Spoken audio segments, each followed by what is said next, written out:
Salut les potos, j'espère que vous allez tous très bien, amoureux du foot, supporters, supportrices du PSG et d'autres clubs. Paris est champion, ouais, Paris est champion. Alors, est-ce que c'est un beau champion? Non. Voilà, il faut bien le reconnaître, c'est pas un beau champion, franchement. Donc on va revenir un petit peu là-dessus, sur le titre, et on va voir un petit peu qu'est-ce qu'il faut pour changer, hein, avoir redonner une âme à ce club, parce que ce club a perdu complètement son âme, hein. Il n'a plus d'âme du tout. Donc on va y remédier à tout ça. Donc je voulais remercier encore les personnes qui se sont abonnées à la chaîne là. En attendant que moi, eh bien, je retrouve mes codes pour réactiver l'autre. Naturellement, on gardera la chaîne là aussi. Alors, Paris champion hier soir, 10e titre d'affilée, 10e titre, pas d'affilée, mais 10e titre de champion de France. Ça compte, voilà, ça compte, naturellement. Alors, on n'aura pas une étoile, alors il y aura une étoile, mais pas au-dessus du blason, il y aura une étoile sur les côtés. Alors, on ne sait pas comment ça va se passer, mais il y aura une étoile. Donc voilà, donc 10e titre, ça compte, c'est important pour le club, pour l'image du club. Et on sait que l'image du club est magnifique, hein, vu que depuis que les Qataris sont là, eh bien, l'image du club est vraiment très belle. Question merchandising, sponsoring, là, ça a été magnifique. Franchement, le PSG est connu dans le monde entier, même sur la planète Mars, hein, on sait qu'il y a les aliens, les Predators, les Transformers, voilà, même E.T., hein, parce que qui connaissent E.T. et Paul, les extraterrestres dans les films, eh bien, même eux, ils ont des maillots du PSG. Donc voilà, jusqu'à l'univers, le PSG est connu et ils ont fait du PSG une marque mondiale comme Coca-Cola, comme Nike, comme Reebok, voilà, comme beaucoup d'autres marques. Malheureusement, c'est bien, mais bon, le problème c'est que il faut aussi partager et faire ce qu'il faut sur le terrain. Voilà, tu peux pas faire que du merchandising. Alors oui, on sait très bien que les Qataris sont venus au PSG avec un sacré coup de main de Sarkozy. Ils sont venus au PSG parce qu'ils savaient qu'ils allaient avoir la Coupe du Monde. Coupe du Monde payée, hein, attention, hein, c'est comme la Russie, hein, Coupe du Monde payée en Russie, et au Qatar, la Coupe du Monde a été payée. Mais ils savaient tout ça l'avance. Donc ils se sont dit, on va acheter le PSG, on va en faire une marque mondiale, et puis comme ça sera bien. Mais malheureusement, c'est bien. Mais malheureusement, nous, ce qu'on voulait aussi, c'est que les Qataris nous construisent un club. Ils nous ont promis, ils nous ont fait du rêve. Rêvons plus grand. Ce slogan-là a disparu. Il y a beaucoup de choses qui ont changé quand le PSG est arrivé, parce que quand on a vu les PSG racheter, les Qataris racheter le PSG, on s'est dit, qu'est-ce que ça va donner? Ça va être bien, ça va être pas bien. On a commencé à avoir des bons joueurs, on a commencé à avoir des stars. Les premiers stars, Zlatan, Thiago Motta, Maxwell. Alors c'était pas des stars planétaires, mais on avait des stars. Alors si, Zlatan, si. Mais on avait des stars et qui couraient sur le terrain, qui faisaient ce qu'il fallait. Qui faisaient ce qu'il fallait. Hein, Thiago Motta, Maxwell. Voilà, on avait des vrais leaders. On avait Thiago Silva. Bon, Thiago Silva, de temps en temps, il chialait, hein, de temps en temps, il allait pleurer en haut. Mais bon, on avait quand même des vrais leaders et qui couraient sur le terrain, qui mouillaient le maillot. Malheureusement, maintenant, qui mouille le maillot? Qui mouille le maillot, actuellement, c'est le meilleur joueur du monde, hein, c'est Kylian Mbappé. Voilà. Alors,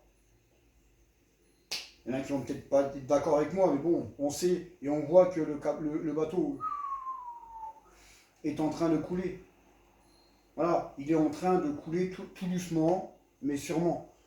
Donc, ça fait 2 ans que ça dure. Ça fait 2 ans où c'est catastrophique. Parce que, avec le PSG, t'as aucun fond de jeu, t'as pas d'institut, t'as des dirigeants qui en ont rien à foutre, parce qu'ils pensent qu'au merchandising et à leur Coupe du Monde.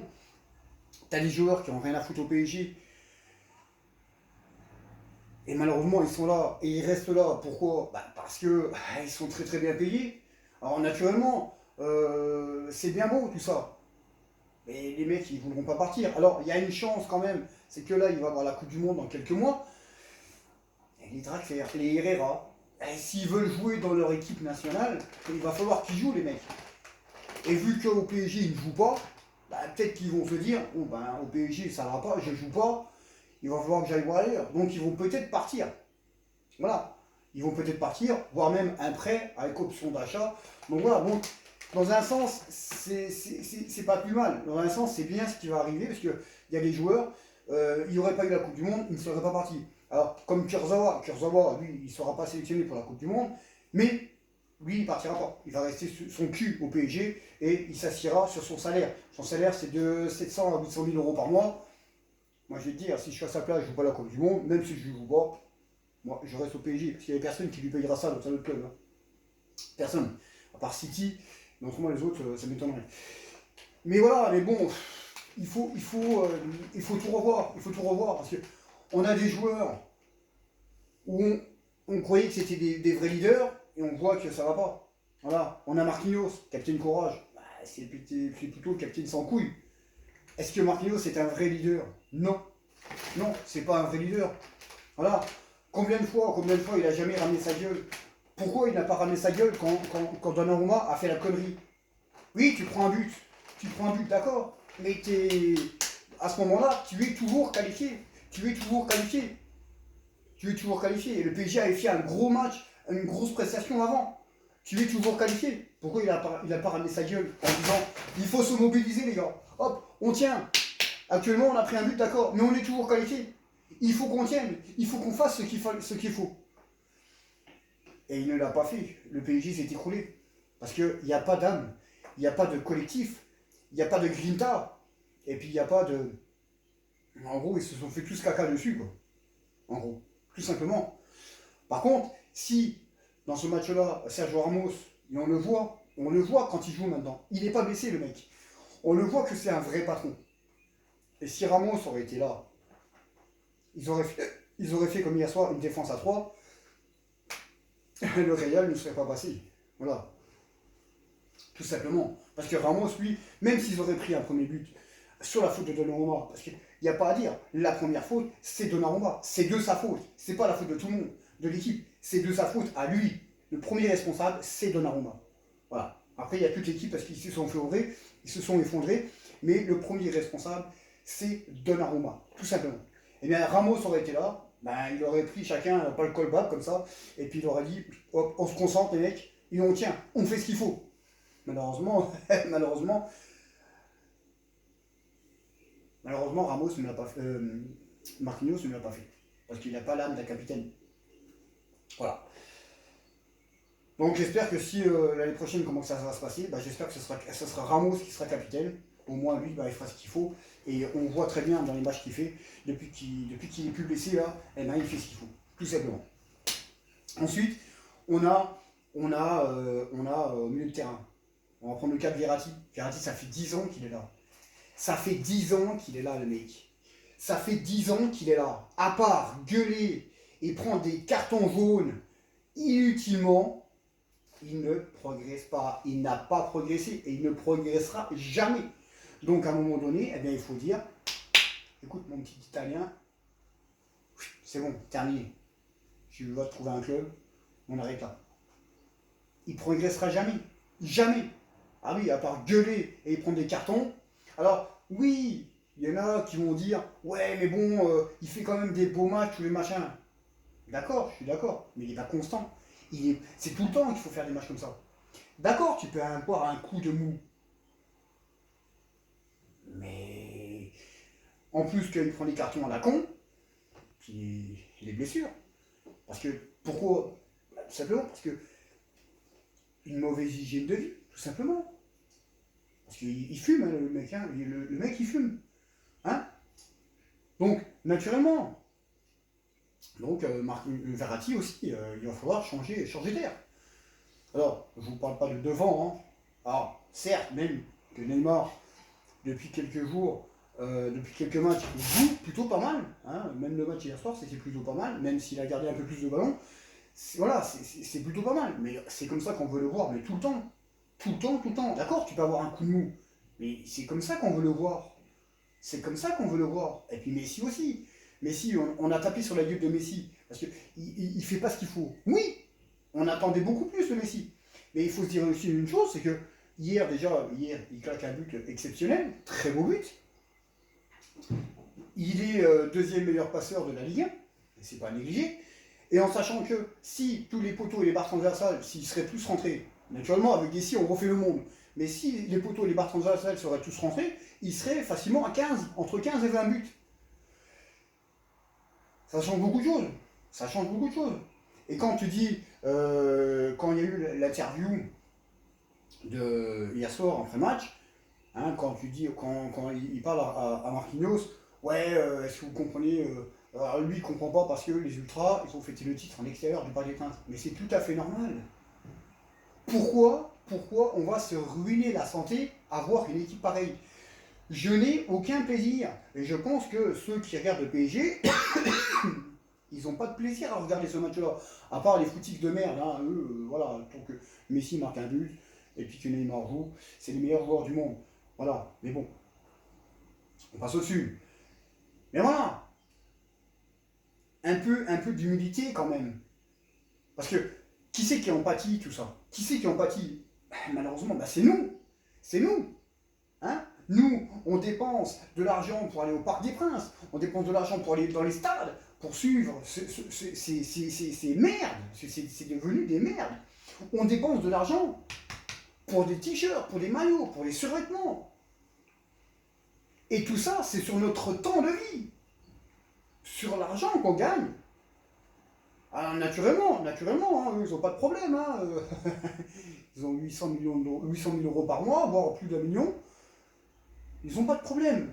Ils n'ont pas de problème. Eux, il n'y a pas de problème. Mais nous, on perd de notre temps là-dessus.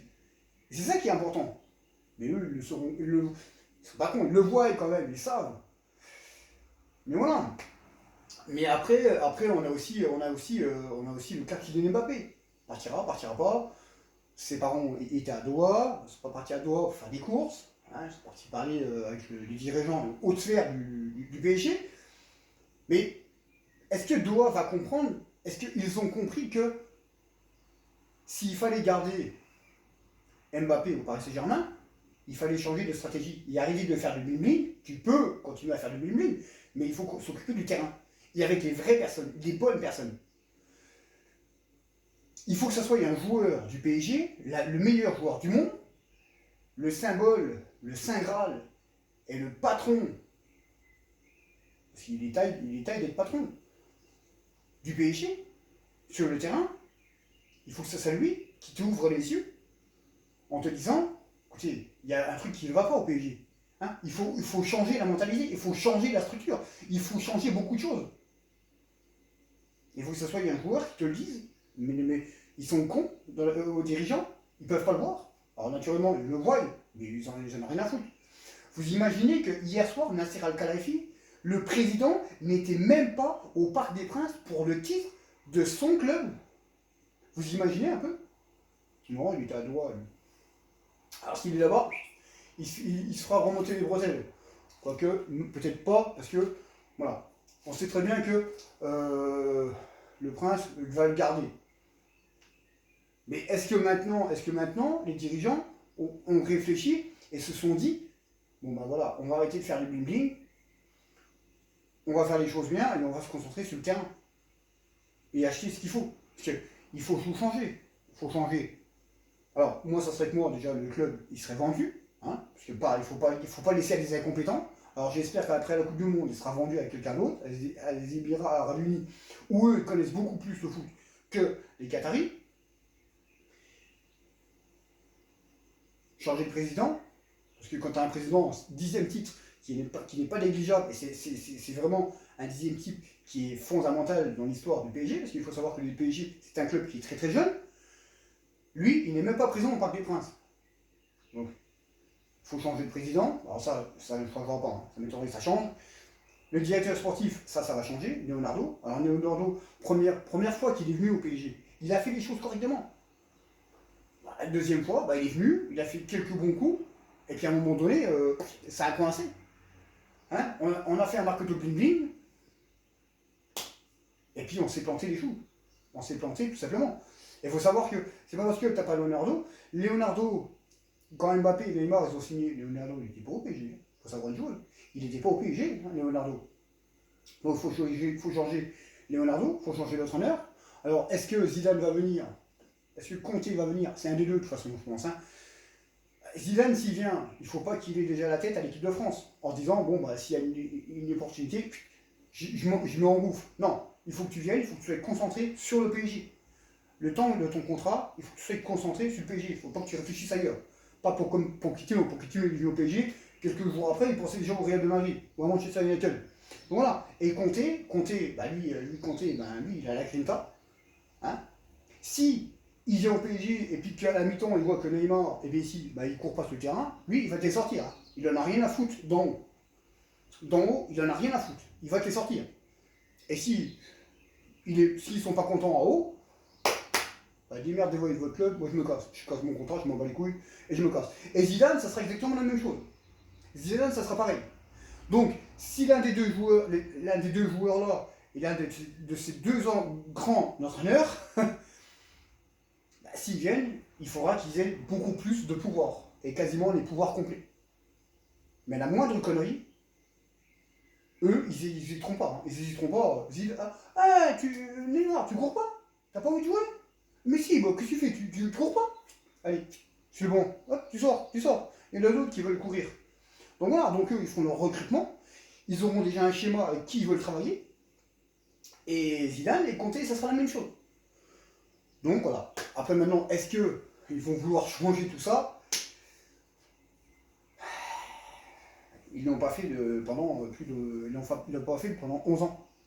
Est-ce qu'ils vont réfléchir? Et tout ça est autour de Kylian Mbappé. Parce que si ils disent, bon, on va changer notre stratégie, on a peut-être une chance de garder Mbappé en changeant de stratégie, en faisant les choses correctement, en se concentrant beaucoup plus sur le terrain, en achetant un vrai entraîneur, un vrai directeur sportif, un vrai staff, et faire vraiment les choses correctement, comme un vrai club, peut-être que là, Mbappé décidera de prolonger. Par contre, s'ils ne veulent pas changer leur mentalité, Kiki, il partira. Voilà, tout simplement.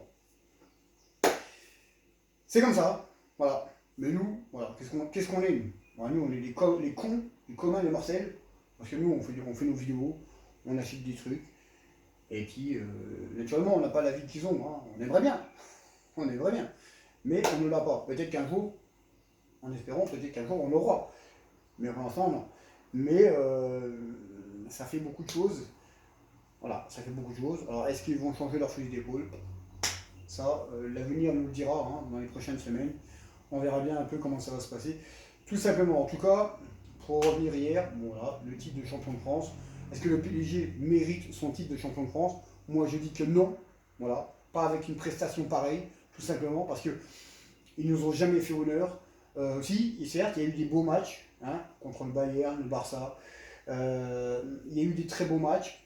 Il y a eu des matchs où on s'est fait enculer. Désolé pour le gros mot, mais on s'est fait enculer face au Real de Madrid. On se rappelle hein, le penalty sur Icardi sur la faute de Thibaut Courtois, où l'arbitre est revenu 2 minutes en arrière pour essayer de trouver une faute, où il y avait eu une soi-disant faute et l'arbitre avait fait non, il n'y a pas faute, continue à jouer.